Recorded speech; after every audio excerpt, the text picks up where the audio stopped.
여러분 오늘 말씀 제목 한번 보시면 좋을 것 같아요. 뭐라고 되어 있습니까? 오늘 말씀 제목이 좋은 교회, 그 다음에 물음표가 있어요.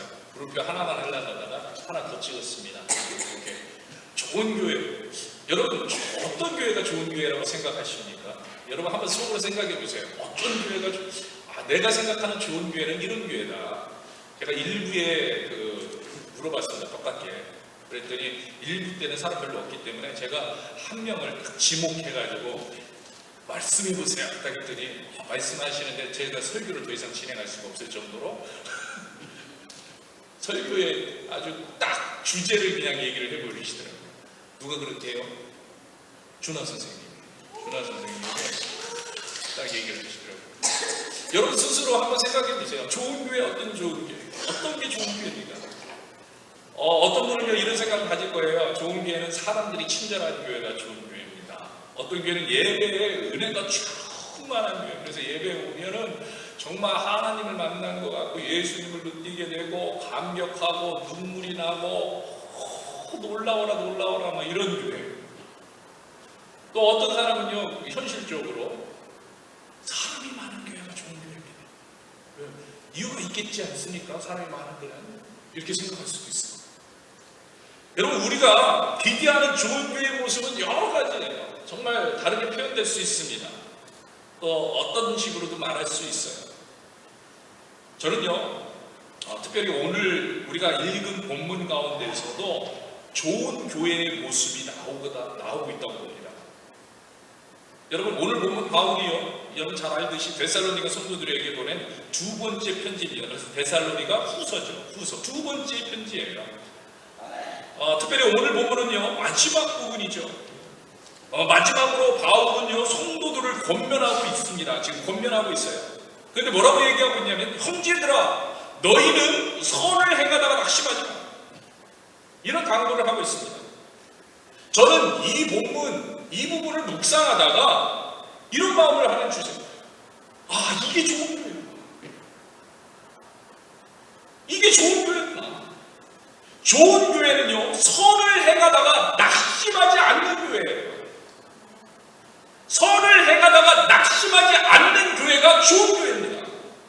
물론 여기에서 말하는 선은요 하나님의 말씀대로 행하는 겁니다. 하나님의 일을 행하는 거예요. 우리가 생각할 때 도덕이나 세상에 말하는 윤리나 뭐 이런 것들 바르게 사는 거 이런 것을 다 포함해서 그거가 아니라는 게 아니라 이런 것들 다 포함해서 하나님의 말씀 안에서 행하는 것들 하나님이 원하시는 대로 사는 것들 이런 게 선이에요. 그러니까 여기서 말하는 선은 그렇다는 것을 우리가 기본적으로 알면서 생각을 하시는 거예요. 결국 하나님의 말씀대로 행하는 겁니다. 하나님의 말씀을 행하는데 멈춤이 없는 교회 하나님의 뜻대로 행하는데 멈춤이 없는 교회 이게 좋은 거예요. 우리 중화 선생님 말씀하신 게 이거예요. 설교가 이렇게 때 설교 못할 뻔했습니다. 하나님의 말씀대로 근데 멈춤이 없는 거예요. 멈추지 않는 거예요. 낙심하지 않는 거예요. 아무리 어렵고 힘든 순간의 상황 가운데서도 선을 행하는 교회가 좋은 교회예요. 그리고 이런 교회가 되기 위해서는요 여러분 기억하세요. 우리 한 사람 한 사람이 선을 행하다가 낙심하지 말아야 한다는 거예요. 왜? 우리가 교회잖아요. 우리가 모여있고 이게 또 교회예요. 이 교회가 선을 행하다 낙심하지 않으려면 여러분 한 사람 한 사람이 선을 행하되 낙심하지 마요. 하나님의 말씀 그대로 살다가 낙심하지 말아야 한다는 거예요. 여러분 생각해 보세요. 우리가 베푼 선행은요 반드시 선한 결과를 가져오지는 않아요. 악한 자들에게 이용당하기도 합니다. 내가 선을 행했는데 악한 사람들이 그것을 이용해요. 때로는요 내가 선을 행했는데 핍박을 받기도 합니다. 여러분 이 편지를 쓰고 있는 바울을 생각해 보세요. 바울이 고린도전서에 이런 고백을 합니다. 여러분 한 번 같이 보세요. 고린도전서 4장 11절에서 13절 이거 계속 비춰주세요. 이 말씀 자, 같이 읽어보겠습니다. 바로 이 시각까지 우리가 줄이고 목마르며 헐벗고 메마지며 정처가 없고 또 수고하여 친히 손으로 일을 하며 모욕을 당한 지 축복하고 박해를 받은 지 참고 비방을 받은 지 권면하니. 그러면서 뭐가 되죠?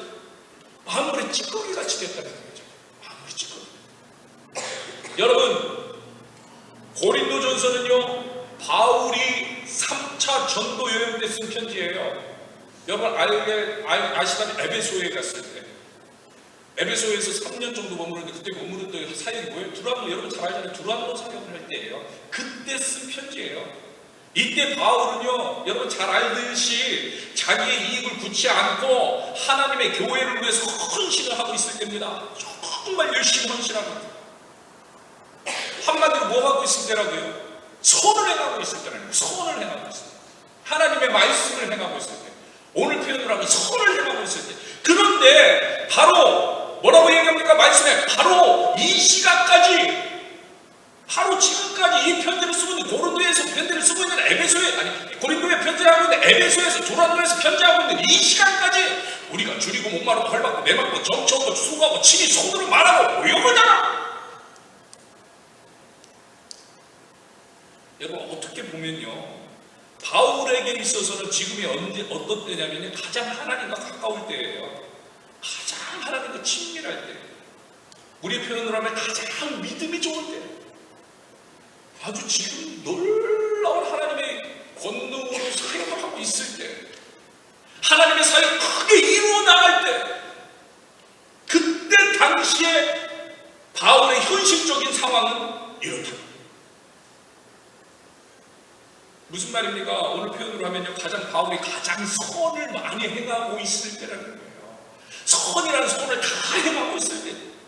그래서 우리의 기대는요, 가장 선을 많이 행하면 우리의 기대는 뭐예요? 당연히 물질적인 축복이 있어야 되고, 관계적인 축복이 있어야 되고, 당연히 다 풍성하게 있어야 되는데, 소위 우리가 말하는 성공이 있어야 하는데, 바울은 이렇게 말합니다. 이 시간까지 우리가 줄이고 목마르고 헐벗고 매맞고 정처가 없다. 여러분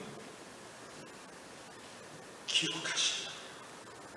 우리가 베푼 선행이요, 반드시 사람들이 생각하는, 세상 사람들이 생각하는 그런 선한 결과를 가져오지는 않아요.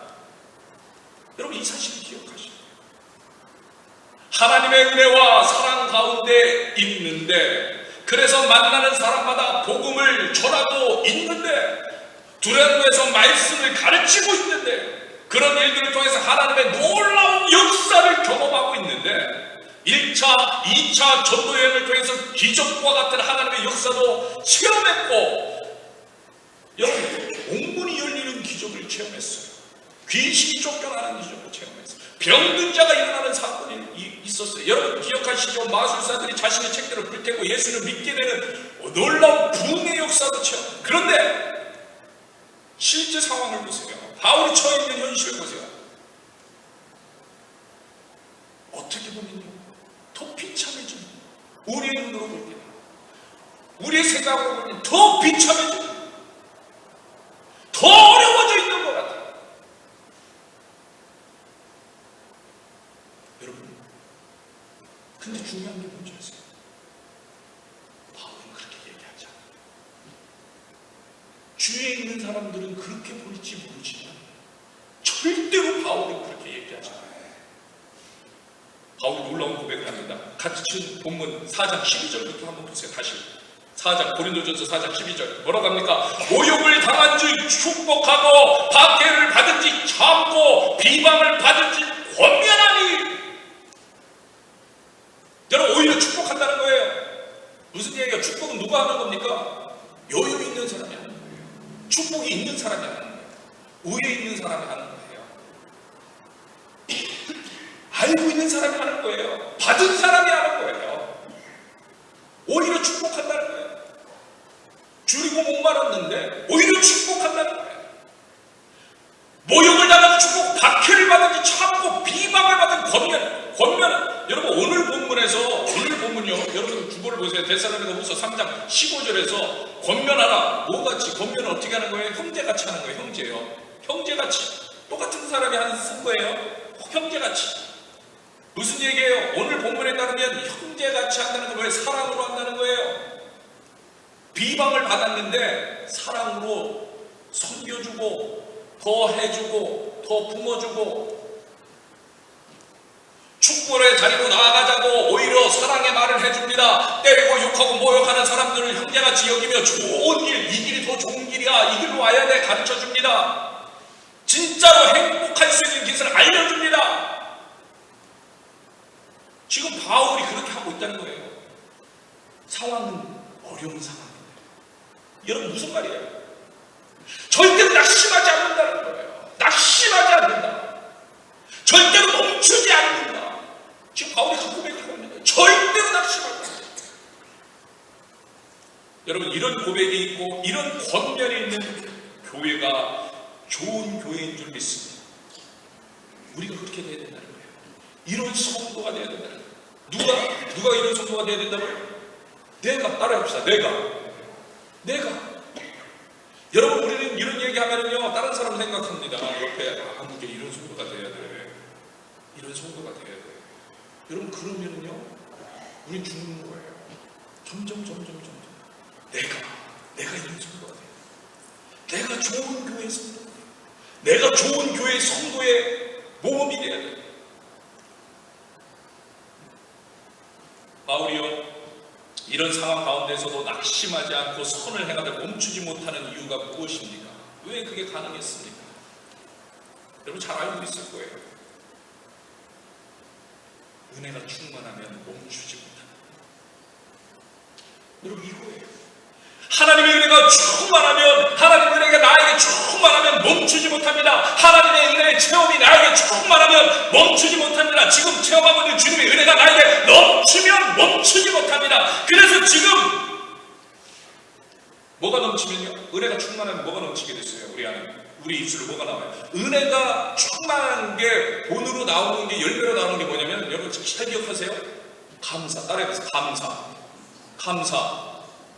따라해보세요. 감사가 나옵니다. 은혜가 충만하면 감사가. 반대로 말해서요. 감사가 나오지 않는다는 얘기에서 지금 현재. 그럼 뭐예요? 낙심. 따라해요. 낙심. 선을 해야 돼. 낙심하지 말아야 되는데 낙심한 거예요. 감사가 안 나요. 은혜가 없기 때문에.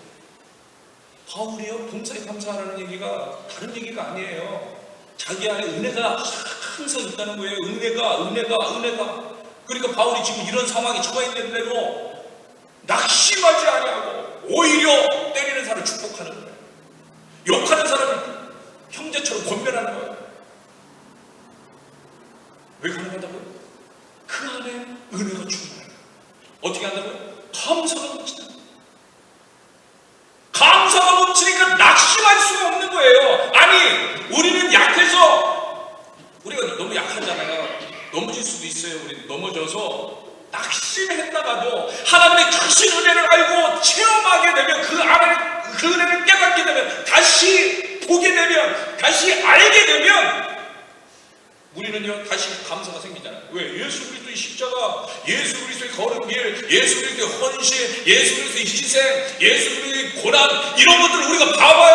와, 너무 감사. 그는 너무 감사. 그러면 그 순간 어때요? 낙심이 물러가요. 낙심이 물러가요.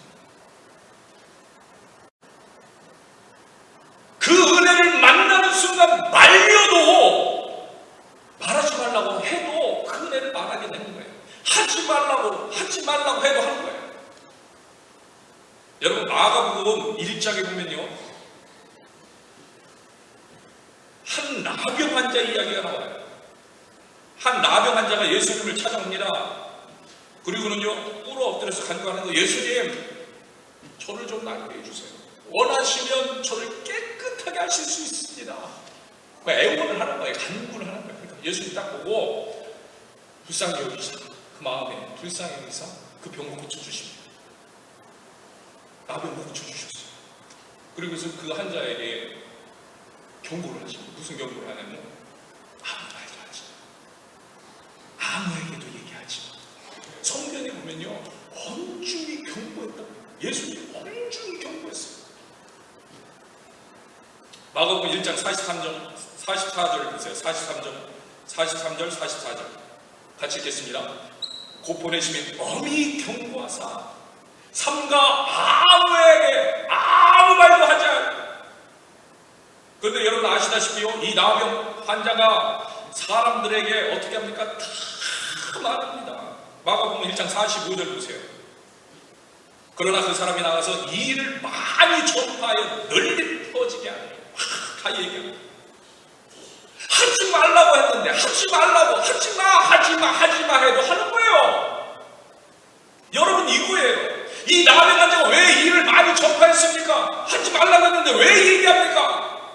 여러분 오늘 우리들의 마음과 똑같아요. 그때나 지금이나 사람의 마음은 너무나 기쁜 거예요. 너무 좋은 거예요. 너무나 흥분한 거예요. 너무나 자기한테 너무나도 좋은 일이 있은 거예요. 그래서 사람들에게 내가 병이 나았다 얘기하는 거예요. 얼마나 얘기하고 싶겠어요. 그것도 나병인데 내가 나았다 말하지 않을 수 없는 거예요. 너무 기쁜 나머지.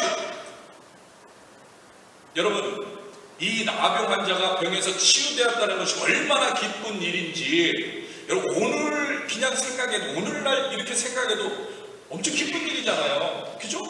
나병인데 한센스병 그게 고침받았으니까 지금 오늘날 생각해도 기쁜 건데 당시에는 우리가 지금 생각하는 것보다 더 기쁘고 정말 기쁘고 많이 기쁘고 심각하게 기쁘고 매우 기쁜 일, 아주 기쁜 일. 그 기쁨을 표현할 방법이 없네요. 그러니까 아주 기쁜 일. 왜 그런지 아세요? 당시에요 나병에 걸렸다는 것은요 저주와도 같은 상황이에요. 당시의 나병은요 오늘날의 한센스병과 같은 것일 수도 있고 한센스병과 유사한 피부병일 수도 있어요. 사실은요. 그러나 지금 이 나병 환자는요 성경 말씀에 보면 네가 예수님께서 고침받고 네가 나은 것을 제사장에게 가서 보이라고 그랬어요. 그 얘기는 뭐냐면 지금 그때 그 무리 가운데서 율법으로 말하고 있는 나병 환자로 판정받은 사람, 이미 판정받은 사람이라는 거예요. 그리고 그것은 의미하는 것은요 그가 그 나병에 걸렸는데 그것은 하나님의 진로로 이 사람이 나병에 걸렸다는 것을 사람들 앞에 인정하게 되는 거예요. 그 사람들 앞에서 그것을 선포해야 되는 거예요. 나는 하나님의 진로 안에서 나병에 걸렸습니다. 이걸 사람들 앞에 선포를 해야 되고, 그 다음에 어떻게 돼요? 그는 진 밖으로 나가서 살아야 되는 거예요. 함께 살 수가 없는 거예요. 사회 구성원들한테 버림받아서 나가서 사는 사람.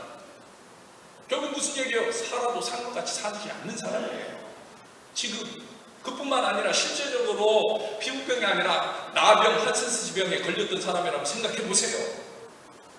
여러분 한센스병 걸린 사람 본 적 있으세요? 저 어렸을 때 봤어요. 피부가 녹아요. 뼈가 녹아요. 눈이 녹아요. 코가 녹아요. 오늘날에는요 그것을 저지하는, 그것을 더 이상 진행되지 않도록 하는 약이 있어서 진행되지 않지만 그 옛날에 그게 없을 거 아니에요. 그러니까 이 사람이 뭐예요? 언제 죽을지 모르는 사람이에요. 자기가 생각하는 절망 가운데 있는 사람이에요. 언제 죽을지 알 수 없는 사람. 그런데 병이 나은 거예요. 여러분 이건 굉장히 예쁜 거예요. 너무나 어떻게 얘기해야 기쁜 것이 느껴질까요? 우리 표현대로 하면 빛이 죽도록 죽었다가 살아나는. 그래서 사람들이 말하는 거예요. 예수님이 엄중히 말하지 말라고 했지만 다시 태어난 거예요. 이 사람 입장에서는요 죽었다가 살아난 거예요. 다시 태어난 기분을 어떻게 말하지 않습니까? 돌아다니면서 만나는 사람마다 저런 데다 내가 다시 태어났다, 내가 다시 살았다, 내가 다시 태어난 거야, 나는 새로운 삶을 얻은 거야, 나는 이제는 살 수 있어, 나는 너희와 같이 지낼 수 있어, 나는 너희와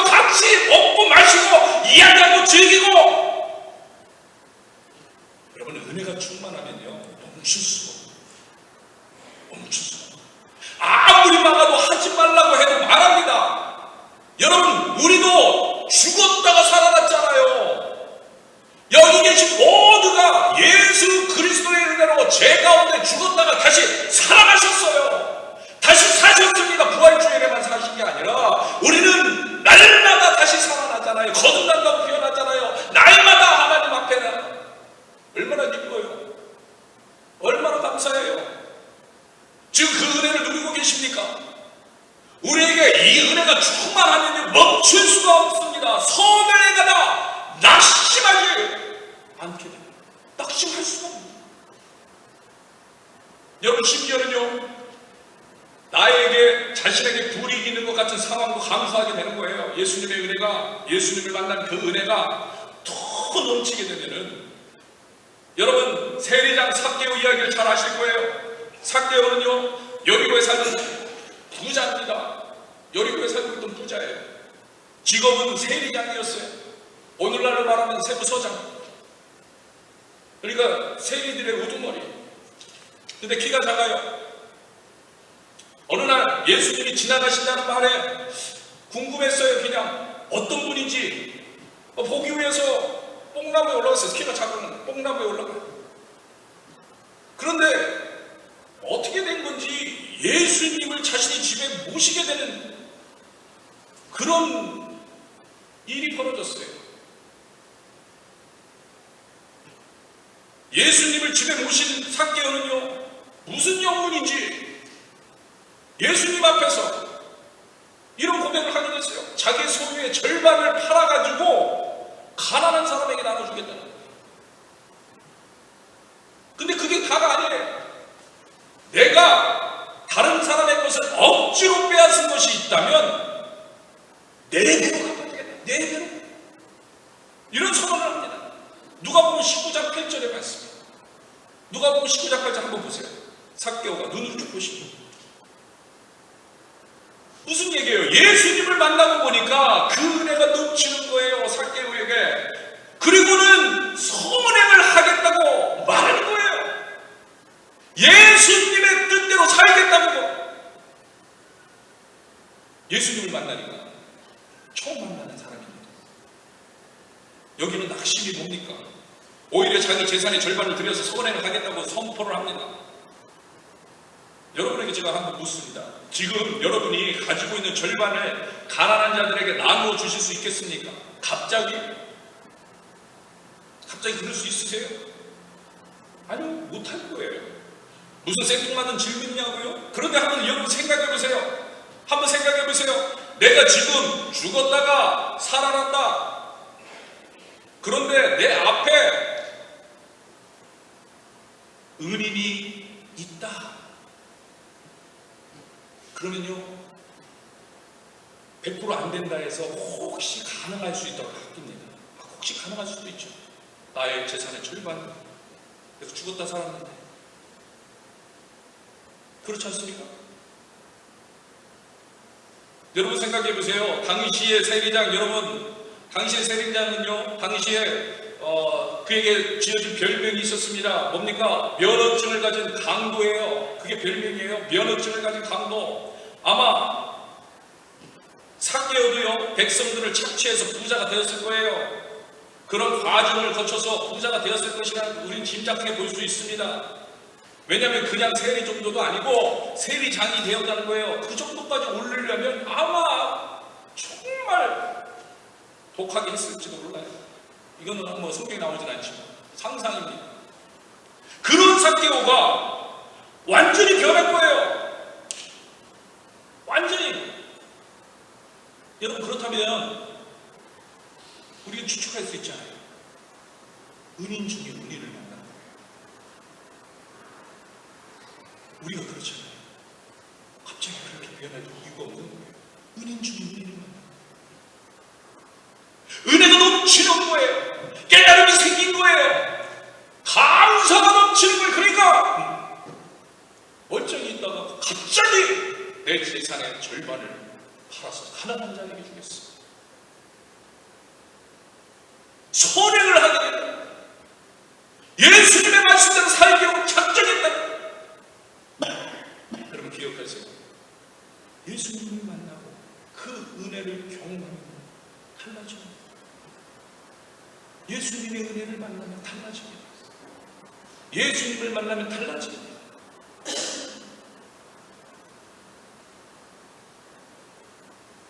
여러분 기억하세요. 예수님의 은혜를 만나고 달라졌는데 낙심하지 마라. 바울이요, 범사에 감사라는 것이 정말 귀중한 복음 중에 하나입니다. 그거 어떻게 해? 그냥 하는 말이지. 아니요. 낙심하지 말라는 거예요. 늘 예수님의 은혜 가운데 있어야 된다. 예수님의 은혜는 변치 않아요. 어제는 우리를 구원해 주셨고 오늘을 버리시고, 어제는 우리의 십자가를 지셨고 오늘은 안 지시고 이러지 않아요. 늘 주님의 은혜를 경험해요. 늘 주님의 은혜를 맛보라. 낙심하지 말아야 된다. 여러분 이 말 잘 이해하셔야 돼요. 그렇기 때문에 항상 주님의 은혜 가운데 있어야 한다는 말이에요. 여러분 고통이 없고 고난이 없다는 말이 아니에요. 낙심의 순간은 언제나 있습니다. 그러니까 말로 낙심하지 말라는 거예요. 왜? 낙심이라는 자체가 없다면 낙심하지 말라고 할 필요도 없어요. 낙심하는 상황이 있을 수 있으니까 낙심하지 말라는 거예요. 늘 예수님을 만나고 예수의 은혜를 고백할 수 있어요.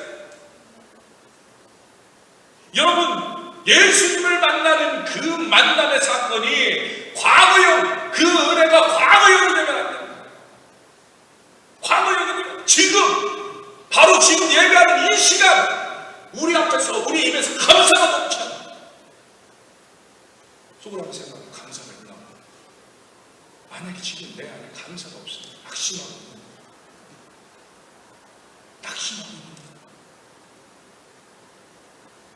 정확하게 진단하는 것이죠.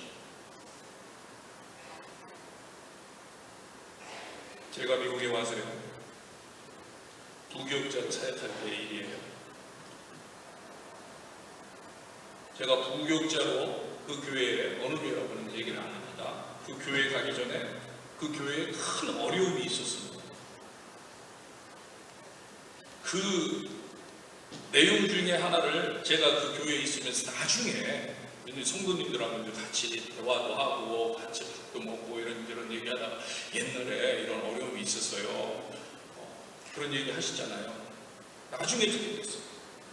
근데 오늘날 교회 안에서 많이 일어날 수 있는 그런 일이었어요. 어느 성도가요, 교회에 와서 정말 심한 병이었던 것 같아요. 제가 정확하게 기억은 안 나는데 암 뭐 이런 거였던 것 같아요. 정말 죽을 수도 있는 그런 병에 걸린 거예요. 근데 교회에 와서 치유의 은혜를 받았어요. 병이 나은 거예요. 너무 감사합니다. 얼마나 좋겠어요. 기도받고 병이 놀랍게, 뭐 의사 선생님들도 놀랍겠죠. 이런 기적이 너무 감사한 거예요. 그래서 너무 감사해서 한국에 있던 땅을 교회에 헌물을 했어요. 너무 감사합니다. 너무 감사한데 그래서 드릴 건 없고 한국에, 부산에 해운대 근처에 땅이 있었던 것 같아요. 드렸어요. 근데요, 몇 달이 지나고 나니까 슬금슬금 아까운 생각이 들어요. 어떤 게 아까운? 치유하시는 하나님의 은혜는 과거형이 된 거예요. 오늘도 나를 치유하시는 하나님의 은혜, 오늘도 나와 함께 하시는 하나님의 은혜를 바라보지 못하고 치유하시는 하나님의 은혜는 과거형이 된 거예요. 그러니까 이제는 뭐가 들어와요? 하나님의 은혜는 없고 하나님의 역사는 없고 이제 재산이 아까운 것만 눈에 들어오는 거예요. 그러다 보니까 어떻게 돼요? 낙심하는 거예요. 뭐가 없으니까? 감사가 없어요. 감사가 사라지면서 낙심이 찾아오는 거예요. 힘든 거예요. 불평, 불만. 내가 왜 그랬을까? 순간적으로 내가 그때 너무 감정이 앞서가지고, 그리고는 그의 문제를 일으켰어요. 그 문제 이야기는 길어지니까 여러분 각자 상상에 맞게 인정. 여러분 이런 비슷한 이야기가 성경에 나옵니다. 사도행전에 보면요, 아나니아와 삽비라 이야기가 나와요. 당시 초대교회는요, 자신의 전 재산을 교회에 헌금하는 성도들이 있었어요. 제가 여기 지금 여러분 보고 그렇게 하라는 얘기 아니에요. 오해 없이 들으세요. 초대교회에 그런 분이 있었다고요. 근데 그분들이 왜 그랬냐면 너무나 예수님의 십자가 은혜가 감사해서 온 마음으로, 내가 온 마음과 정성과 모든 걸 들여서 정말 하나님의 나라를 위해서 내가 헌신하겠다 하면서 온 재산을 놓고 그냥 교회 사역을 위해, 교회의 역사를 위해, 교회가 일하는 것들을 위해, 교회 전도 나가고 사람들이 뭐 하려면 필요한 부분들이 있잖아요. 내가 감당하겠다, 부재 내가 감당하겠다. 사람들, 성도들이 왔는데 성도들이 참 먹지도 못하고 있으니까 내가 감당하겠다 해서 온 재산. 그래서 아나니아와 삽비라도 그런 믿음의 발로로 전 재산을 헌금하기로 작정을 합니다. 뭐 그럴 만한 개인적인 계기와 이유가 이 사람들에게도 있었겠죠. 그런데 마지막 헌금의 순간에 몰래 자신의 재산의 일부를 감춥니다. 아까워. 갑자기 아까운 생각이 듭니다. 그리고는 교회에는 그래도 내가 조금 감췄다고 얘기하면 조금 면이 안 서잖아. 전부 다 가져왔다. 그래 칭찬을 듣고 싶어가지고 전부 다 가져왔다고 소리. 그렇게 하라고 한 것도 아닌데 교회에서 강조한 것도 아니고 여기 계신 모든 분들은 다 전 재산을 바치십시오 이렇게 얘기한 것도 아니고 초대교회 할 사람만 은혜가 되는 사람만 장원해서 한 건데 그렇게 하라고 한 것도 아니고 무슨 얘기예요? 두 경우 모두 처음에는 어떤 도전이 되는 은혜가 있었을 거예요. 그래서 시작을 했습니다. 그런데 그 은혜를 놓치니까 낙심한 거예요. 그 은혜를 놓치니까 낙심한 거예요. 결국 이런 거예요. 끝까지 예수님을 바라보지 않고 자신들의 생각을 붙잡았기 때문이에요. 우리는 늘 예수님의 은혜를 경험해야 됩니다. 늘 예수님과 함께 걸어가야 됩니다. 여러분 오늘 본문을 보세요. 분명히 말합니다. 형제들아 너희는 선을 행하라. 낙심하지 말아라. 그리고서 이어지는 말씀. 여러분 주보를 통해 보세요. 무슨 말씀을 하십니까? 이어지는 말씀. 누가 같이 보세요. 같이 읽겠습니다. 누가 이 편지의 한 우리말을 순종하지 아니하거든 그 사람 지목하여 뭐라고요? 사귀지 말고 그러하여 부끄럽게 하라. 잘 들으세요. 잘 들으세요. 예수님을 이 말씀 뭐냐면요 예수님을 바라보지 못하게 하거든 그죠? 예수님을 따르지 못하게 하거든 순종하지 못하게 하거든 사귀지 말라. 예수님의 은혜 앞에 나아가지 못하게 하거든 사귀지 말라. 여러분 이 안에 있는 그 깊은 뜻을 발견해야 돼요. 이것을 보고서 아 그래? 나 예수님 안 믿는 사람 만나지 마야지. 그러면은 15절이 없어요. 그러면 15절 바울이 15절을 해놨잖아요. 형제같이 하라고 형제같이. 그래서 이 말씀의 그 깊은 뜻을 알아야 돼요. 깊은 뜻 뭐냐? 따라해보세요. 철저하게 예수님만 바라봐라.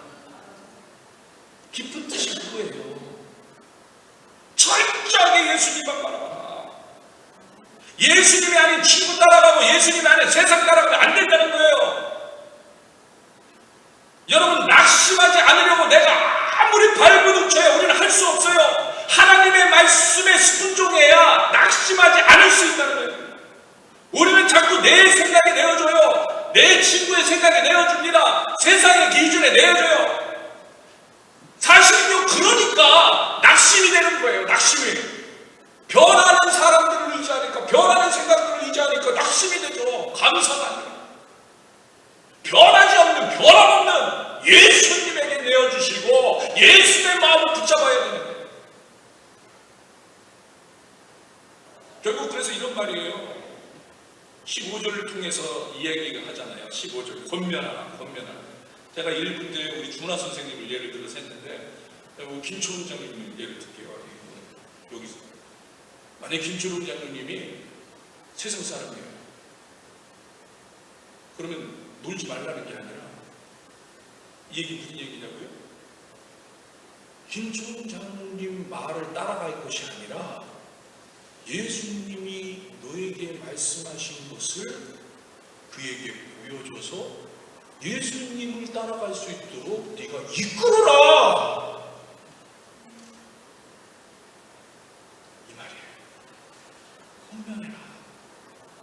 우리 반대로 하잖아요. 반대로 하잖아요. 예수님께 내어드려야 됩니다. 그러면 세리장 삭개오가 변하더라는 거예요. 세리장 삭개오. 그러면 오히려 그런 사람들을 권면하여 변화되는 하나님의 마음에 순종할 수 있게 이끌어갈 수 있다. 결국 우리 힘으로는 할 수 없습니다. 늘 예수님과 동행해야 합니다. 늘 말씀을 읽고 늘 기도의 생활을 해야 된다는 거예요. 말씀과 기도. 처음에 드렸던 질문 다시 한번 드리면서 마치도록 하겠습니다. 좋은 교회 묻습니다. 어떤 교회가 좋은 교회입니까? 오늘과 같이 우리 이민수 집사님은 한 분의 모습입니다. 물론 여기 앉아 계신 분들도 간증이 많이 있을 거예요. 말씀으로 함께 하면서 이런 말씀을 통한 간증이 넘치는 교회, 말씀을 항상 먹고 기쁨으로 그 힘을 날마다 쉐어할 수 있는 교회, 이게 좋은 교회입니다. 그러려면요, 내가 말씀을 읽어야 돼요. 내가 기도해야 돼요. 그래야 이야기할 수가 있습니다. 여러분, 오늘 혹시 큐티 하신 분 계십니까? 오늘 큐티지, 오늘 본문에 보면 말씀하실 때 그 영이 내게 임하사, 이런 표현이 나와요. 에스겔에게 하나님 말씀하실 때 영이 임하시고, 말씀을 볼 때 그 영이 임합니다. 그리고 또 놀라운 건요, 좀 서운하기도 하지만 7절에 보면, 오늘 보면 나중에 큐티지 가서 보세요. 듣든지 아니 듣든지 너는 내 말을 구할지어다.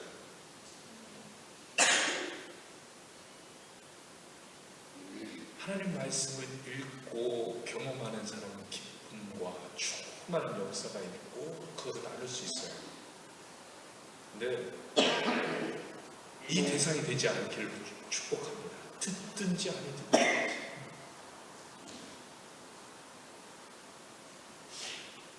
그리고 8절에 이렇게 이야기합니다. 내가 내게 주는 것을 먹으라. 그리고 9절에서 무엇을 얘기하냐면 두루마리 책을 얘기해요. 말씀을 얘기해요. 내가 내게 주는 것을 먹고 말씀을 먹으라. 그리고 우리가 뭘 먹습니까? 살기 위해, 육신에 살기 위해서 밥을 먹죠. 그리고 영이 살려면 말씀을 먹어야 된다는 거예요. 말씀을 먹어라. 좋은 교회는 말씀 먹고 살아나는 교회. 그러면요, 낙심하지 않습니다. 감사가 넘쳐납니다. 이 시간에 같이 찬양합시다. 이 시간에 찬양하는데요,